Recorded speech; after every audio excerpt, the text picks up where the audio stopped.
So today's question comes from Jen, and Jen is the mom of 4 kids. And Jen asks, my son will be 3 in March. Happy birthday.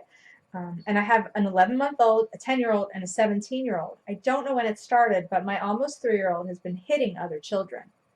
I do home daycare, and he's hitting them. I've tried explaining that it hurts, and I've tried to redirect him, and now I've tried timeout to see if that helped. It didn't. And he just seems so comfortable doing it, like it's a habit when he's annoyed, and it's happening often. First, dealing with that, it must be really hard to have your hands so full. So let me just honor that mama in you for keeping it together enough to step up and ask for support. Okay, we have an almost 3-year-old hitter, and we have an obvious safety limit of no hitting. That's reasonable and appropriate.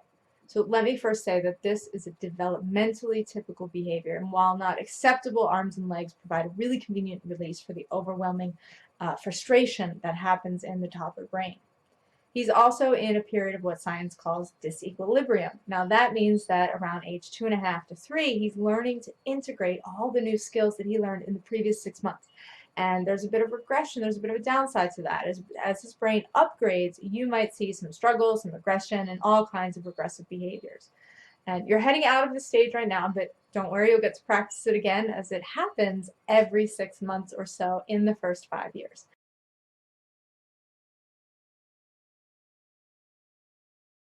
Now, hitting, it seems like a habit because it's very much a survival instinct that takes over when a kid hits. Big or little, he feels frustration and is too small or without the skills to handle it. So then he drops down into his lower brain, where fight or flight or fleeing are the most accessible options. Now, explaining and logic are really good reinforcers when we aren't in the heat of the moment.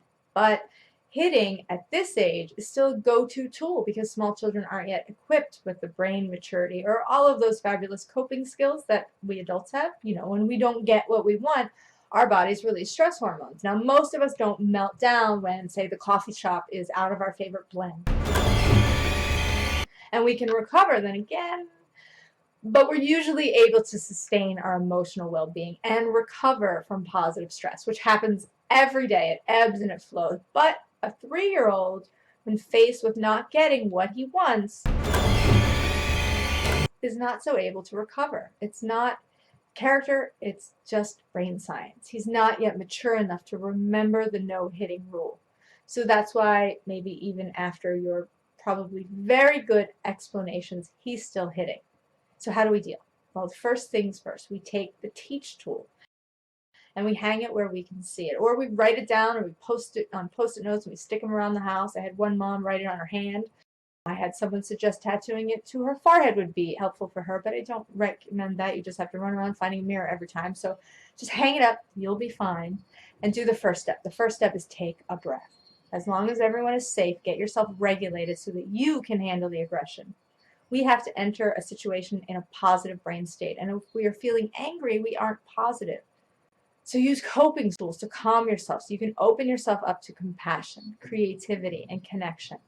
You also cannot help it if you're frustrated yourself. So you want to regulate the child. This is not time to restate limits over and over, especially at this age. Legitimizing or rationalizing your logic is not going to bring you any closer because the 3-year-old is going to respond to your emotional connection. That's where he's stuck.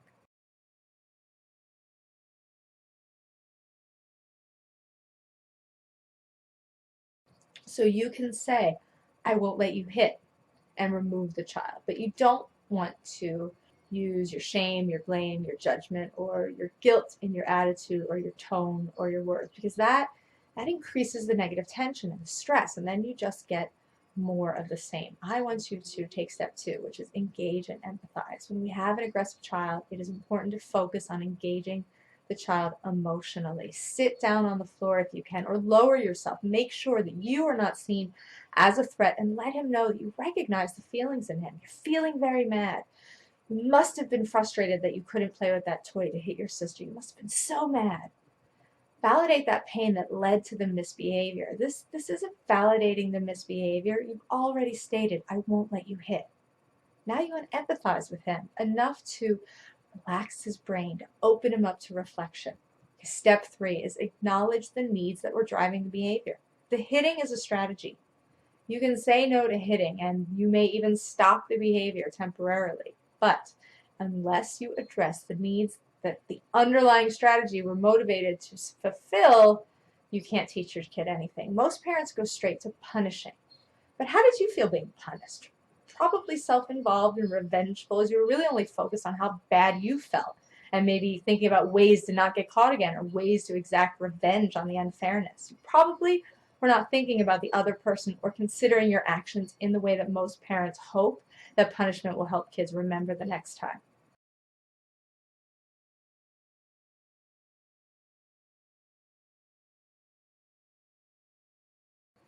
Punishing or timeouts are really ineffective, especially for 3-year-olds, because they don't have the thinking skills to predict or plan those consequences for the next time. They react emotionally to situations, as we all do, but they're inexperienced in dealing with the world. So in your house, there's a lot going on, and hitting might be a really easy strategy for meeting needs for play or for choice or for connection or autonomy. So you want to reflect that in your words and tone. You were hoping to play with that same truck our friend is using. You're having a hard time waiting. If you don't know what the need is, be curious. I'm wondering if you're wishing that I could stop holding your sister and pick you up instead. You might not be able to fulfill the need, but the empathy is what's going to grow your child's brain and make those skills that you wanted to have more accessible. Don't rush to solutions. Hang out, have a cup of tea with your feelings and needs. When you validate the needs and feelings through empathy, your child's brain is soothed through your nurturing response, and his brain actually strengthens the neural pathways to impulse control, which is still very underdeveloped at this age. Kids don't grow out of poor strategies. We need to show them ways to manage their uncomfortable feelings by modeling, whether it's deep breathing, walking away, using a stress ball. And then when everyone is calm and feeling heard, you want to connect and problem solve. Step 4, asking children to consider how their actions affected others. Our friend is looking a bit sad. Do you have any ideas of how we could help? Or I'm wondering how our friend is feeling now. Be aware of your tone when you approach your child. A guilt-inducing tone will label you as a threat and someone to be avoided, not someone to be influenced by.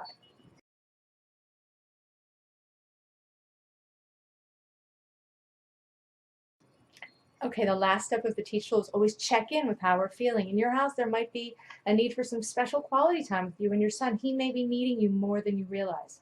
You may feel left out or unimportant as you need to tend to the other kids. For a child this age, we have to be sensitive to things like developmental stage and also by being proactive. I was a daycare director, and my staff had to shadow kids as they moved through these hitting and biting stages and learned to temper their impulses.